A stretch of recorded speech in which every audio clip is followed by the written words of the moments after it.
So ito yung mga most common questions. So na pwede yung paghandaan. With sample answer. With sample na to So ito na. Okay. So yung unang typical question is, tell me about yourself, or paano mo i-align yung educational background mo and experience dun sa ina-applyan mo. So, maganda yun, So answer. Thank you so much for giving me an opportunity to be interviewed for this position today. As you may already know, my name is April. And before I applied for this role, I made sure that I read the description carefully to make sure that my abilities, my skills, and my experiences will contribute to the organization. Or pwede nyo sabihin anong company yung ina-applyan nyo. And then, I graduated with a degree of blah, blah, blah, kung saan kayo graduate. Sa akin, I graduated with a degree in biology in 2010. And currently, I am on my 4th term in Diploma in Business Administration kasi yun yung course ko ngayon. And then, you mentioned kung saan ka nag-aaral. So, for me, Diploma in Business Administration in University of Victoria. I started off my career in the banking sector as a fraud analyst with Citibank, where I have mastered the importance of privacy awareness, confidentiality, and looking after financial crimes. 3 years after, I decided to move to Dubai and the Arab Emirates, where I continued my banking career, where I have enjoyed working in a diverse country and culture.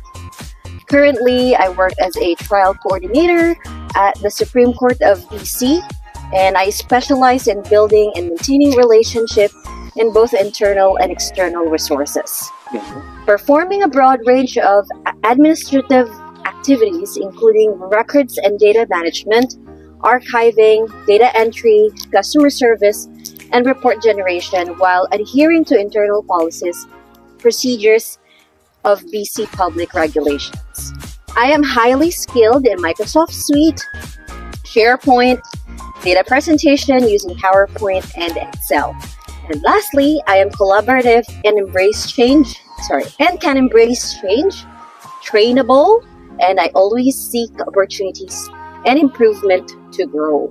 Ayun. Wow. Pwede na tayong mag-jump off sa isa sa pinakamahirap na question. So for me, ito yung isa sa mga pinakamahirap na question. Ano yun? What are your strengths? What are your strengths? Parang nabitin. What are your strengths? Okay. Diba? Parang pag hindi ka nag-review, ano sasabihin mo? Yun. Paano, kasi this is the way na ibebenta mo yung sarili mo. Bakit ba ikaw yung kailangan nilang i-hire? Or bakit sa dinabi-dabi ng applicants na may experience na, bakit igual? Exactly. Yun. So, tandaan natin, dapat napaka-importante na maging prepared tayo dito. Yes, exactly. So, ito yung sample answer natin. So, my strengths include the fact that I am disciplined, highly focused, and I have a habit of planning my day ahead, preparing in advance, and always starting with top priorities. This has always resulted in finishing my task ahead of deadlines. Wow. Another strength I have is being creative in problem solving and resourceful. I have an advanced ability to custom design solution based on the client complex issues. And finally, perhaps my greatest strength is my communication skills. This enables me to effectively communicate with multiple parties, gather accurate information, and throw in probing open-ended questions to dig in deeper into the root causes of every situation, while being compliant with the organization's policies and protecting client-sensitive information. Nice. So, if for example, ang ina-applyan nyo is admin or anything na related na you're handling sensitive information. So, kailangan yung i-highlight na you can be trusted to keep confidential documents or confidential information ng mga clients nyo or mga customers nyo. Lalo na kung naghahanap kayo ng trabaho sa healthcare. Diba? Like for example, sa government. Tama.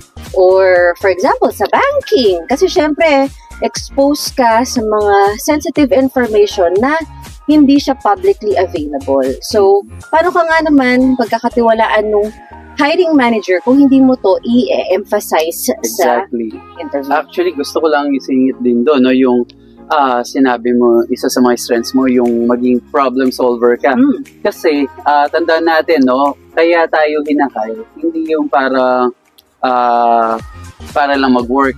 Hinahire ka para maging problem solver ka. So, isa ka sa mga magko-contribute doon. So, ang ibig ko sabihin, kailangan mo i-highlight isa sa mga strengths mo yun na maging problem solver ka. You're here, o kaya you are here during the interview that you are here to help your team, to help the company achieve its goals, both commercial and financial goals. So, pag yun, sinama mo yun sa interview, ay nako. Sigurado na? Hindi naman. Sigurado. Pero isa yun sa pwede kasi ni-research rin namin yun Kaya, ayun, effective siya. And by the way, no, may mga companies na sinisend na nila agad, babe, yung questions sometimes 2 days before ng interview. Ay, guys, ayun pa, no? Napakaganda nun, no? Kasi yung companies nga, yung sa'yo, di ba? Like sa government. Yung sa government, 2 days before? 1 day. 1 day before. Oo. Sisend na nila sa'yo yung mga questions, di so, ba? ikaw, you have a time to prepare na ito pala yung mga dadatnan kong question during the interview. Siyempre, ikaw, ang gagawin mo na lang is research kung paano mo i-match yung question na yun dun sa mga past experiences mo sa job. And at the same time, yung sinabi mo na pinaka-importante, be confident on delivering those answers, di ba? So, yan. At saka nagmamatter yung body language mo, yung facial expression mo. Smile. Nandiyan ka pag natawag ka na, normal yung kaba, pero pag natawag ka na, hey, i-take mo na yung opportunity, di ba? And, actually, yung before ka ma-interview dito sa new job mo, new company, 15 minutes naman, or 20 minutes, 15-20 minutes, bibigay na yung mga questions. So, makakapag-prepare ka. Yes. So, yun. So, i-practice mo lang to kasi medyo siguro 60%, 70%. Kadalasan lumalabas. More on behavioral ang questions dito, and you have to answer it with a technique, which is the STAR technique. So again, that's situation, task, action, STAR technique. At results. Resolution, results. Kahit anong majority of the companies dito, talagang STAR technique ang hinahanap. So, yung STAR technique. So, bilang napag-usapan na natin yung STAR technique, okay? So, ito na yung sample ng STAR technique. So, question number 3. Can you describe a situation where you have tried to prevent errors? What did you do and what was the outcome? So, ito na yung situation na, diba? So, ang sagot dito, sample answer, I agree that in many aspects of work, it is important to be free of error, especially on matters that will affect the reputation of the organization. Friendly. I'm here to say. hello. Hi! In my field of work, there is no absolutely room for error, as one slight of error can be disastrous. I had an experience when my junior colleague was given a task to release a direct deposit of a customer. The customer started that he will soon expect a 500,000 dirhams inheritance deposit from his father's estate account. Soon after he printed out the document, I took initiative to sanity check the document and run a data validation. I found out that he produced a document that has the client's name but indicated completely different bank details. I immediately took an action to reproduce a new print with the client's accurate information and reran data validation and sanity check. The moment I realized that the option for manual entries of document is high-risk transaction in a fast-paced environment, I proactively collaborated with my manager, suggesting an implementation to fully automate the production of client banking information that can be incorporated into our existing customer relationship management software to help lessen risk of errors. As a result, a month later, the IT department was able to configure this feature into our branch systems that eliminates severe errors that could cause a huge amount of branch losses. Hinihingal ako, babe! So, ayun. Yun yung sample natin sa situational question na yon. So, meron din kaming meron din tayong mga experience, babe, no, na yung iba face-to-face interview. Mhm. So, at least, pag na-receive nyo na yung question a day before ng interview nyo, isa puso nyo, wag nyo i-memorize. Isa puso nyo yung sample na naiisip nyo na pwede nyo ikwento sa kanila para hindi ka tunog scripted or Tama. parang ginawa-gawa mo lang yung answer, no? So there's no way naman that they can verify kung tama, kung naranasan mo ba talaga yung sinasabi mo. But Oo. mas maganda. Actually, kahit naman wala kang experience doon sa nangyari na yun, pwede kasi na different field, masyadong malayo yung field na pinagtrabahoan mo sa gusto mong pasukan ngayon. So yung, for example, si April, no, galing siya sa government and banking, and then Ngayon, sa health naman. sa healthcare siya, di ba? So may mga questions na regarding ano yung experience mo, tell me about ng experience mo na nag-handle ka ng patient, blah blah blah. So pwede naman wala kang may sagot na related. Pero hypothetically, kung ako yun, eto yung gagawin ko. Kasi ganun din eh. Na-experience ko kasi siya, babe. Na-interview ako recently. Kasi tinanong, sabi, tell me about the time you had encountered a conflict or misunderstanding in your workplace or with your colleague. So, syempre ako naman, usually, sasabihin natin, di ba, Wala pa. pabibo, wala pa. So, dun sila may nakahanda silang second question. So, hypothetically, or for example, when you were in college, group project kayo, nagkaroon kayo ng parang misunderstanding, paano mo i-manage. So, eventually kasi, i-squeeze ka nila. Hindi mo na pwedeng sabihin wala. So, di mo matatakasan yung question. huwag mo na sabihin na wala. Pwede mo sabihin wala, pero segundahan mo na ng hypothetically, kung ako yung nasa situation na to, eto ang mga gagawin ko. Kasi, yung pa lang eh. Check na yun. Check. Ayun. So, ang ating fourth question. So, fourth question. Tell us about the time that you had to handle multiple responsibilities. How did you organize the work that you had to do? Yan, napakahirap na question yun, ano? Hirap. Kasi syempre, kailangan nilang malaman kung meron kang skills to organize or plan ahead your day. So, ito yung sample answer ko. In my previous role, I had a position that conflicting priorities are normal.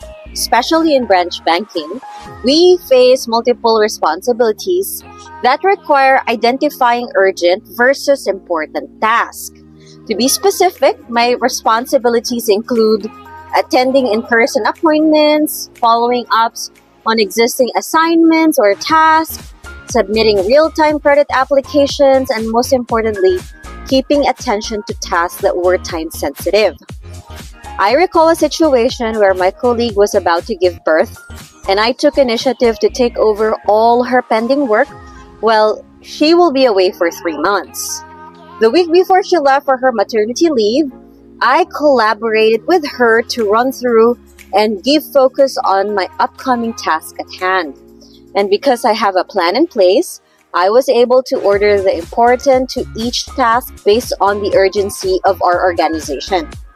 I usually follow a 5-steps process that I learned from multiple resources online and through my mentor on how to manage multiple responsibilities effectively, which includes creating a 3 to-do list. I analyze and spot each assignment in order of priority based on organization's demands. I estimate the time that will be spent on each task to reevaluate my day's plan. I delegate my tasks accordingly if required to get things done quicker. And lastly, I always use a flexible approach to my work. This means that I could switch between priorities if needed to get my task finished. As a result, I was able to successfully finish both of our tasks efficiently ahead of the deadline without compromising the quality of each assignment. So, doon, sa answer na yon, pinapakita mo na meron kang pina-follow na 5 steps rule to be organized for the day, diba? So, kayo, pwede kayong mag-construct ng sarili niyong method, diba? Or, pwede niyong i-research online kung ano ba yung mga bagong techniques ngayon to organize your day. Oo, tama yun. At saka, lagi niyong tandaan, no? Yung STAR method, nakita niyo naman yung last part ni April, laging as a result. Diba? As a result, ano ba yung nag-resulta nung ginawa mo yun? So, ano yung na-accomplish mo, diba? At saka kung mapapansin nyo, para ka lang nagsustorytelling. So, kung ikaw ay yung isang tao na hindi marunong mag-storytelling, STAR technique is the way to go. Ganda. Diba? Para hindi ka nawawala. Ano nga ba yung sasabihin ko? Ano nga ba yung dapat kong i-emphasize dito? So, kung napapansin nyo rin, ini-emphasize nyo yung I initiate, I collaborated, diba? Yep. So, meaning, hindi yung, i-eliminate nyo yung we. Laging I. Kasi ikaw ang bida dito. Diba? Okay. I. Mm-hmm. Pero syempre, tama ba yan? Okay, tama. So, and of course, nakalimutan ko yung sasabihin ko. Wait lang. Okay. Saan ba tayo doon? Sige lang, diretso lang. Ayun. So, and guys, siguro napaka-importante, no? Ngayon, alam nyo na yung STAR method technique. Ang pinaka-importante is to practice it, yes. Di ba? Kasi, pag nandun ka na, ang hirap, di ba? Parang, nakakalimutan mo. Yung, parang pagsakay lang yan ng bike, sa umpisa mahirap, pero eventually, di ba, gamay mo na. So, ang isa sa pinaka-importanting factor dito ay practice it in front of the mirror, or katulad ng ginagawa namin, i-video mo. Kasi, for example, to, nakita nyo, di ba? Pag pinapanood ngayon ni April to, ay, pwede po pa pala mas ma-improve, di ba? Katulad ng pag-vlog namin, pag pinapanood namin, ay, pwede pa pala namin mas ma-improve. Ay, masyado akong maiyain. Ay, yung masyado akong slouch, di ba? So, ganun din, no? Kung may partner kayo, o kaya kung kayo lang, kuha kayo nung tripod or i-ano nyo yung phone nyo, practice nyo yung mga sagot nyo. At saka tignan nyo yung point of view.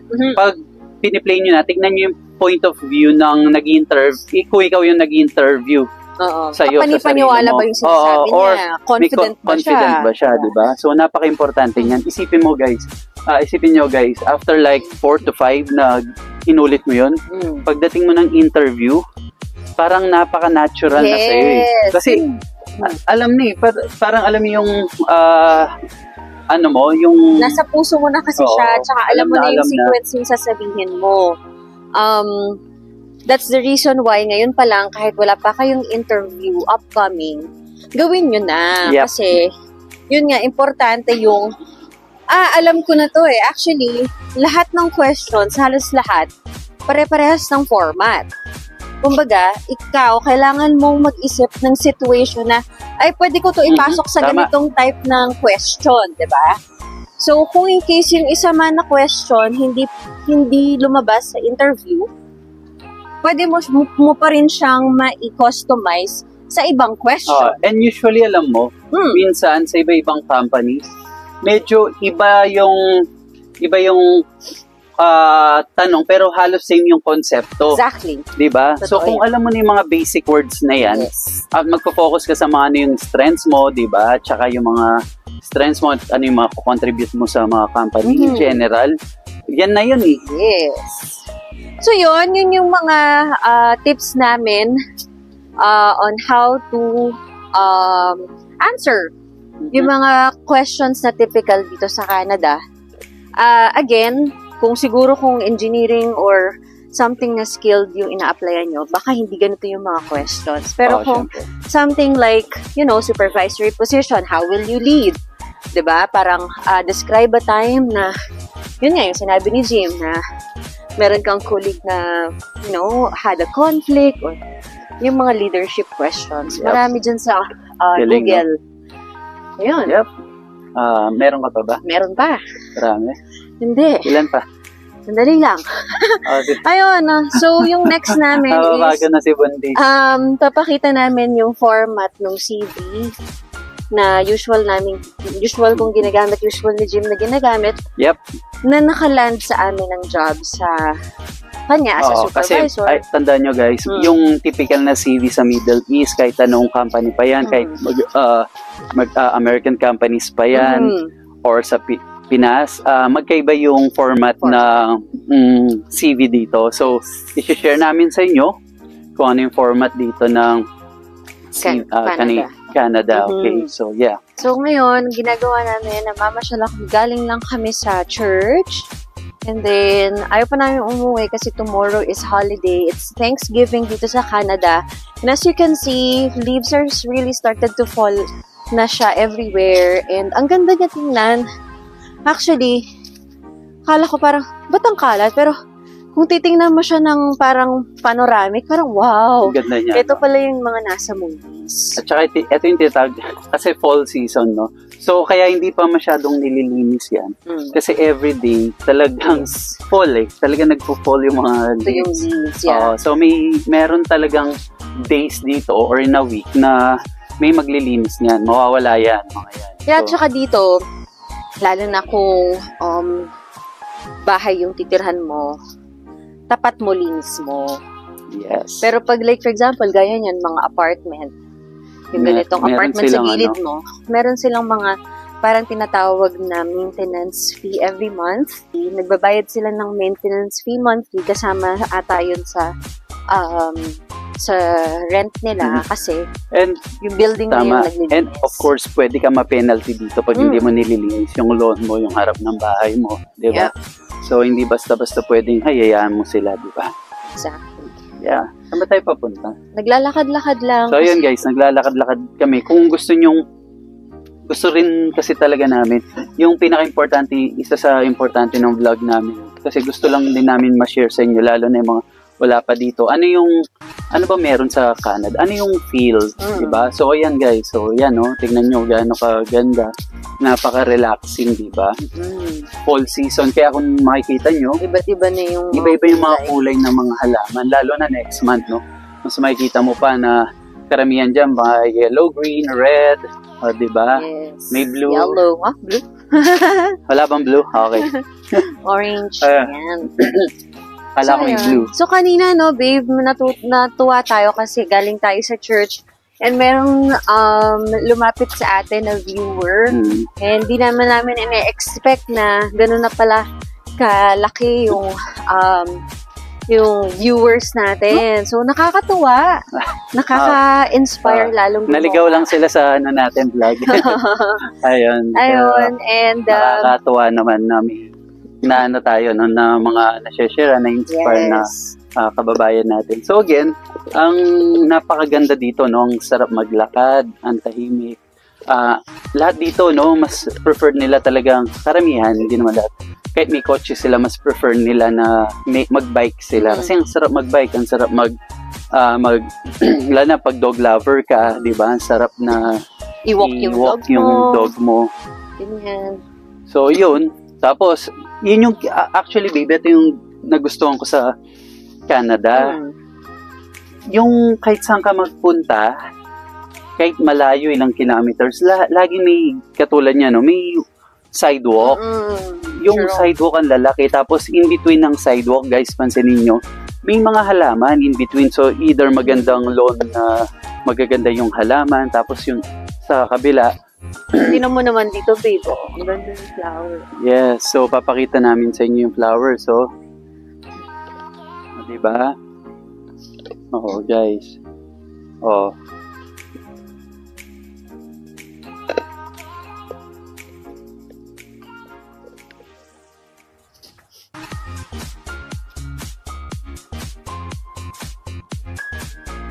So, yun, isa sa purpose ng vlog again namin na ma-tour namin kayo ano yung feel ng Victoria ng Canada, di ba? So, kanya-kanyang province naman yan dito. Halos, anong temperature ba ngayon? I think siguro nasa ata. Medyo chilly eh. And hindi masyadong maaraw. So, pag ganyang medyo makulimlim, mas lalong nakakadagdag ng lamig. So, ayan. Doon tayo. Saan? Doon tayo, doon. Nakakita ka lang dyan eh. Doon tayo, guys. Okay. Ito-tour naman namin kayo doon sa may downtown Victoria na malapit doon sa harbor, no? So, and then i-explain namin yung format ng resume at saka marami pang iba. Hanap muna kami ng topic. So, yun nga, comment down on below. Yes. 'Di ba? Kung ano yung mga What do you questions think nyo. about our content today? Okay. Oo. At saka yung mga taga-Canada na baka may mga questions for interview kayo or questions and answer for interview na Hindi namin natapik. oo, gusto nyong i-share para makatulong din sa ating mga Ibang kababayan. ibang kababayan, no, na gusto talaga. Ayun. So, yep, I think that's it for Yes. today. Maraming salamat na naman sa ating walang sawang sumusuporta at mga top commenters, Yep. at followers. Kita-kits dito sa Victoria, Canada or sa Canada, saan man kayo Kita-kits. So, mapunta. yep. Stay And blessed. Lagi stay lang kayo mag-pray. Kung wala pa kayong trabaho, pag-pray niyo, darating Amen. din yan. Pagpe-pray namin kayo. Alright. So, again, See you again on our next vlog. Ano ba? Ba't nabubulol ako? Bye!